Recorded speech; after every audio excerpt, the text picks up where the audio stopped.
जय हिंद दोस्तों। आप सभी का एक बार फिर से स्वागत है आपके अपने YouTube channel D2M study point पे।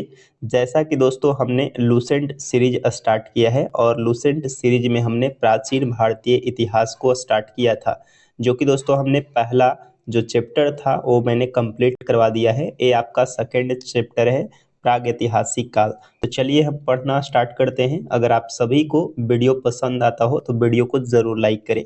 तो चलिए हम देखते हैं, जो आपका सेकेंड चैप्टर है उसका नाम है प्रागैतिहासिक काल। क्या नाम है? प्रागैतिहासिक काल।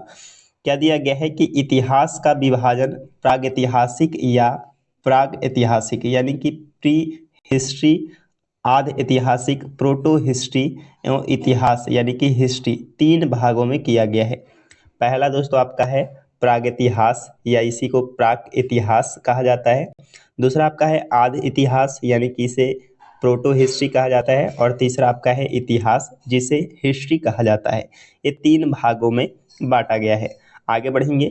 आगे दिया गया है कि जिस काल में मनुष्य ने घटनाओं का कोई लिखित साक्ष्य या विवरण उदित नहीं किया उसे प्रागैतिहासिक काल कहते हैं। यानी कि प्रागैतिहासिक काल उस कालखंड को कहते हैं जिसमें मनुष्य की घटनाओं का कोई लिखित साक्ष्य उपलब्ध नहीं है जिसके बारे में हम पढ़ सके, तो इस काल को हम प्रागैतिहासिक काल कहते हैं। आगे आपका है आदि ऐतिहासिक काल। आदि ऐतिहासिक काल उस काल को कहते हैं जिस काल में लेखन कला के प्रचलन के बाद उपलब्ध लेख पढ़े नहीं जा सके हैं, उसे आदि ऐतिहासिक काल कहते हैं। फिर से, आदि ऐतिहासिक काल उस कालखंड को कहते हैं जिसमें तो लेखन कला तो प्रचलन में था लेकिन जो लेख लिखे गए हैं उसको पढ़ा नहीं जा सका है, उसी को दोस्तों आदि ऐतिहासिक काल कहते हैं। जैसे सिंधु घाटी सभ्यता, सिंधु घाटी सभ्यता जो लिखे गए हैं बहुत चित्रात्मक लिपि के द्वारा, उसको अभी तक पढ़ा नहीं गया है, इसलिए कहा जाता है कि सिंधु घाटी सभ्यता जो है ये आदि ऐतिहासिक काल के अंतर्गत आता है। आगे बढ़ेंगे। आगे आपका है मानव विकास के उस काल को इतिहास कहा जाता है जिसकी विवरण लिखित रूप से उपलब्ध है। यानी कि जिस लेखन कला उपलब्ध है और उस लेख को पढ़ा भी गया है उसी को दोस्तों हम इतिहास कहते हैं।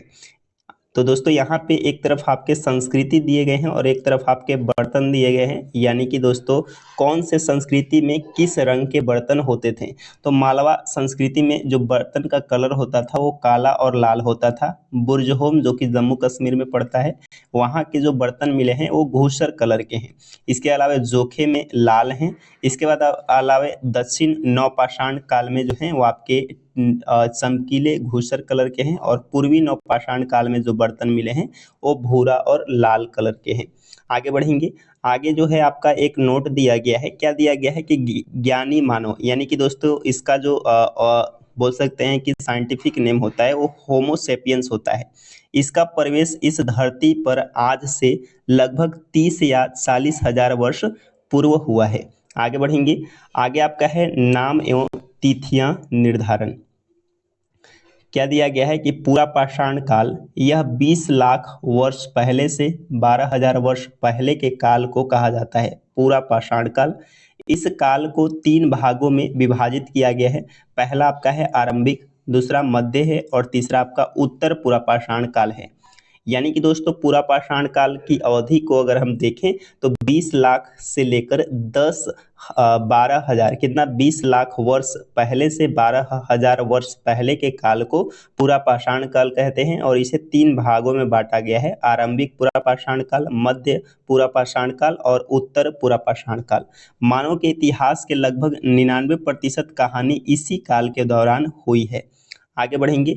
अगला आपका है मध्य पाषाण काल। जिस काल में पर्यावरण बदलाव मिलते हैं उसे मध्य पाषाण काल कहते हैं। इसका काल लगभग 12,000 वर्ष पहले से लेकर 10,000 वर्ष पहले तक माना जाता है। इस काल के पाषाण औजार आमतौर पर बहुत छोटे होते थे। इन्हें माइक्रोलिथ यानी कि लघु पाषाण काल कहा जाता है। यानी कि आपसे पूछा जाता है कि किस काल खंड को माइक्रोलिथ युग कहा जाता है, तो आपको ध्यान में रखना है मध्य पाषाण काल को। यहाँ पे दोस्तों कुछ महत्वपूर्ण तिथियां दिया गया है जिसमें आपका है पहला मध्य पाषाण काल।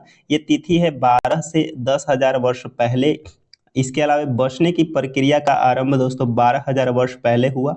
नवपाषाण काल का आरंभ 10,000 वर्ष पहले हुआ। मेहरगढ़ में बस्ती का आरंभ लगभग 8,000 वर्ष पहले हुआ। आगे बढ़ेंगे। आगे है आपका प्रायः इन औजारों में हड्डियां या लकड़िए के मुट्ठे लगे हौसिया द्वारा आरी जैसे औजार मिलते हैं। आगे आपका है नवपाषाण काल। इसकी शुरुआत लगभग 10,000 वर्ष पहले होती है। किसका? नवपाषाण काल का। आगे है पूर्वपाषाण युग या पुरापाषाण काल के मानव की जीविका का मुख्य आधार जो था वो शिकार था। शिकार पुरापाषाण काल में आदि मानव के मनोरंजन का भी साधन था। क्या? शिकार करना। आगे आपका है आग का आविष्कार। आपको ध्यान में रखना है, आग का आविष्कार पुरापाषाण काल में, पहिए का आविष्कार नवपाषाण काल में हुआ। जब पहिए का नवपाषाण काल में हुआ तो कृषि का आविष्कार भी नवपाषाण काल में हुआ। लोगों ने अस्थायी जीवन बिताना नवपाषाण काल में ही शुरू किया था। आगे है पुरापाषाण काल। पूरा स्थल कुरनूल गुफा में राख के अवशेष मिले। आपको ध्यान में रखना है, राख के अवशेष जो मिले हैं ये आपके कुरनूल गुफा में मिले हैं।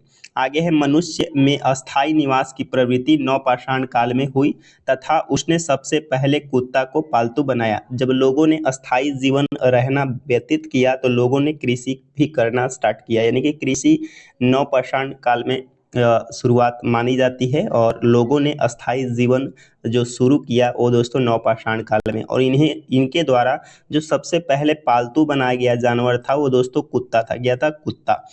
आगे आपका है मनुष्य ने सर्वप्रथम तांबा धातु का प्रयोग किया तथा उसके द्वारा बनाए जाने वाला प्रथम औजार जो था वो कुल्हाड़ी था, और ये कुल्हाड़ी दोस्तों अंतरीपक्कम से प्राप्त हुआ है। आगे बढ़ेंगे। कृषि का आविष्कार लगभग 8,000 वर्ष पूर्व नवपाषाण काल में हुआ।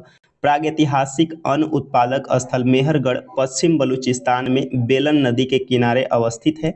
यानी कि दोस्तों जो आपके उत्पादक जो मेहरगढ़ से जो है आपके जो है कृषि के प्रमाण मिले हैं। आगे है कृषि के लिए अपनाई गई सबसे प्राचीन फसल गेहूं है, पहली फसल एवं जौ थी, लेकिन मानव के द्वारा सर्वप्रथम प्रयुक्त जो अनाज थे वो आपके चावल है। क्या है? चावल।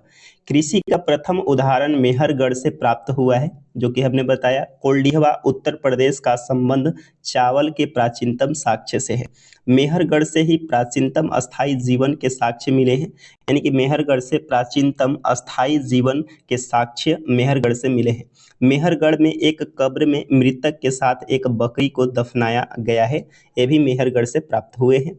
आगे है भारत में पूर्व प्रस्तर युग। अधिकांश औजार स्फैटिक यानी कि पत्थर के बने थे।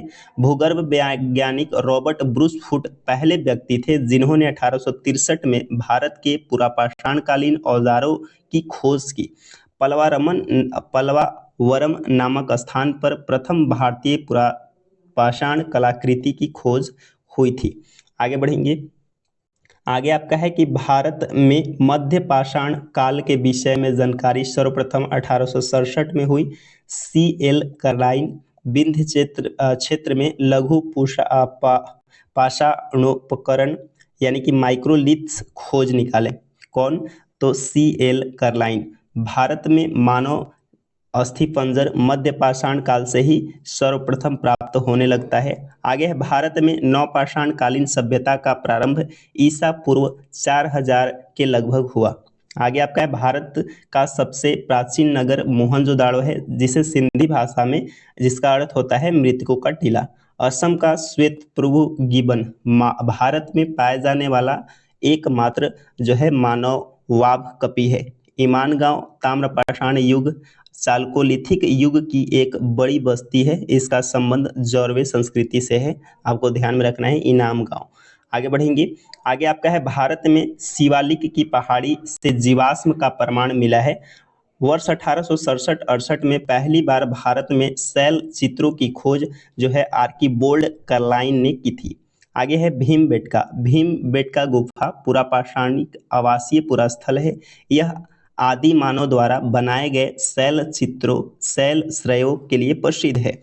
इस चित्रों को पुरापाषाण काल से मध्य पाषाण काल के समय का माना जाता है। यह चित्र भारतीय उपमहाद्वीप में मानव जीवन के प्राचीनतम चिन्ह है। यह मध्य प्रदेश के रायसेन जिले में स्थित है। यह अब्दुल्लागंज शहर के पास रातापानी वन्य जीव अभयारण्य विंध्य श्रेणी के दक्षिण किनारे के अंदर स्थित है। इसकी खोज 1867 से 58, ये आपके आरआरबी एनटीपीसी में पूछा गया है कि इसकी खोज 1957 से 58 में डॉक्टर विष्णु श्रीधर वाकणकर के द्वारा की गई थी। भीमबेटका क्षेत्र को भारतीय पुरातत्व सर्वेक्षण यानी कि भोपाल मंडल ने अगस्त 1990 में राष्ट्रीय महत्व का स्थल घोषित किया। इसके बाद जुलाई 2003 में यूनेस्को ने इसे विश्व धरोहर स्थल घोषित किया भीमबेटका को। आगे है, भारत में मनुष्य संबंधी सबसे पहला प्रमाण नर्मदा घाटी से मिला है। आपको ध्यान में रखना है, मानव यानी कि मनुष्य संबंधित सबसे पहला जो प्रमाण मिला है वो नर्मदा घाटी से मिला है। नोट है, भारतीय नागरिक सेवा के अधिकारी रिजले प्रथम व्यक्ति थे जिन्होंने प्रथम बार वैज्ञानिक आधार पर भारत की जनसंख्या का प्रजातीय विभेदीकरण किया। तो दोस्तों ये आपका दूसरा चैप्टर था जो कि आपका कंप्लीट हुआ। दोस्तों अगर आप सभी को ये वीडियो पसंद आया हो तो दोस्तों वीडियो को लाइक करें और वीडियो को अपने दोस्तों के पास भी शेयर करें। धन्यवाद।